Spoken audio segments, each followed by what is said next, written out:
Mga kaburak, harvest tayo ngayon dito sa Ortiz kay Boss JJ. Kasama yung mga tropa solid. Ayan yung harvestin natin. Bali 4 na hektare daw yan mga kaburak. Nasa 10 bag mahigit. Hinintay lang namin isang harvester. Dadalawang harvester kami dito mga kaburak.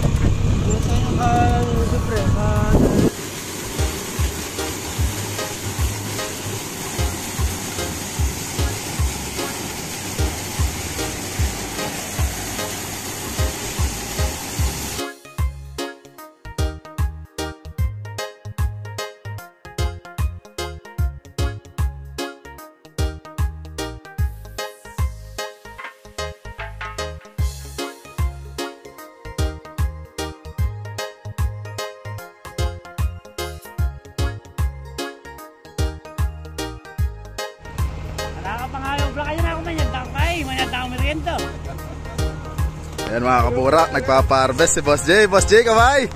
Yun! Let's go! Ayan, sa kanya yung lahat ng ina-harvest na ito mga kaburak. Pagdadalawa yung harvester namin para mas mabilis matapos yung trabaho. Kasi tignan mo yung panahon mga kaburak, nagpopondo yung ulap. Hindi pa yata tayo paano ng pataas. Pagbibigyan tayo nyan Boss J. Ayan, dalawang harvest tayo mga kaburak. Kaway-kaway mga tropa! Pop! Let's go!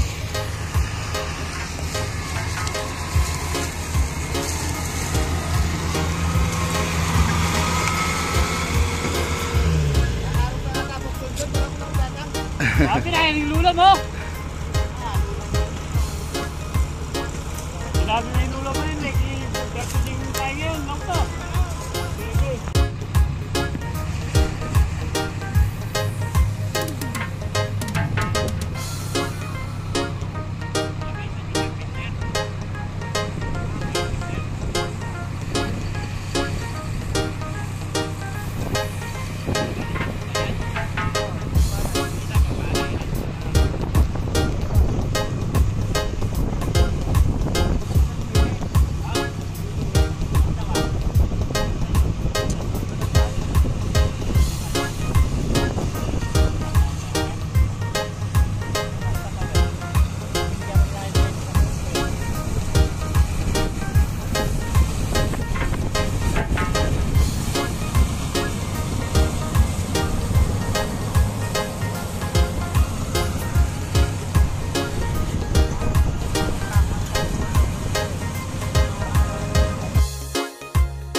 kaburak. Maganda yung nagiging proseso ng pag-harvest. Mabilis.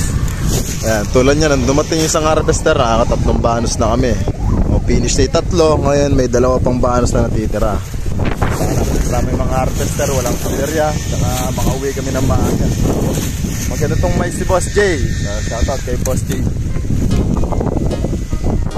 Isa-service mo yung mga bata. So, mag-lunch. Service, blower ng harvest ng radiator para kondisyon.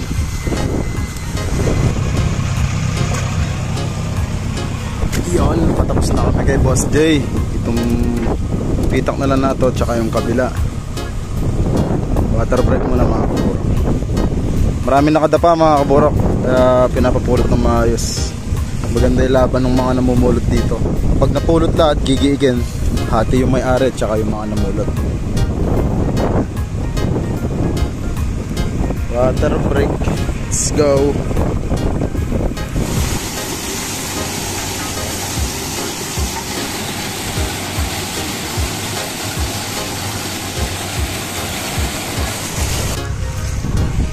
Yan, mga tropa solid.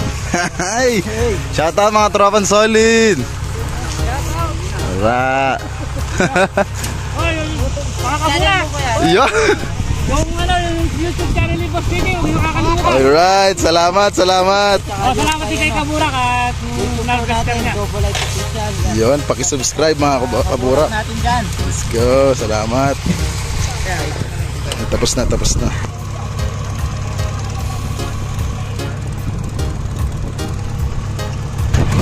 So ayan mga kaburak, tapos na yung harvest ngayong araw. Dali naka 350 plus tayo. Di pa final yun mga kaburak, malalaman pati sa kamaga. Shoutout sa tropang solid, sa mga Boss JJ. Yan. Salamat. Nasa ulitin tayo ulit mag-harvest ng place na. Let's go. Uwihan na mga kaburak. Peace out.